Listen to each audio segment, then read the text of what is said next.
श्री स्वामी समर्थ. स्वामी समर्थांना नवस कसा करावा, नवस बोलायची पद्धत आणि नियम. स्वामी समर्थांना नवस कसा करावा. आपल्याला स्वतःसाठी किंवा घरातील सदस्यांसाठी एखादी इच्छा पूर्ण करायची असेल, मात्र ती पूर्ण होत नसेल तर आपण देवाला बहुतेक वेळा नवस करतो.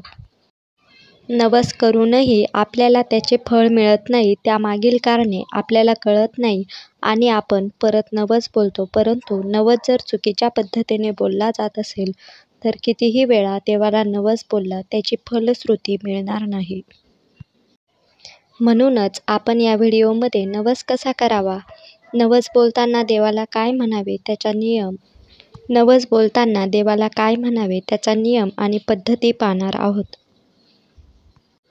नवस म्हणजे काय? नवस म्हणजे देवतेला एखादी इच्छा पूर्ण झाल्यास त्याला काहीतरी अर्पण करण्याचे वचन देणे. नवस का बोलतात? उत्तर: देवतेची कृपा मिळवण्यासाठी आणि इच्छा पूर्ण करण्यासाठी नवस बोलतात. प्रश्न दुसरा: कोणत्या प्रकारचे नवस बोलता येतात? उत्तर: तुम्ही तुमच्या इच्छेनुसार कोणत्याही प्रकारचा नवस बोलू शकता, जसे की मंदिरात जाणे, दान करणे, पूजा करणे इत्यादी. नवस पूर्ण झाल्यावर काय करावे? नवस पूर्ण झाल्यावर तुम्ही देवतेचे आभार मानण्यासाठी कृतज्ञता व्यक्त करावी.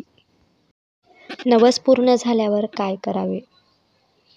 चुकीच्या पद्धतीने नवस बोलले गेले आहे का ते पहा. तुम्ही तुमची श्रद्धा आणि विश्वास टिकवून ठेवा आणि देवतेवर विश्वास ठेवा.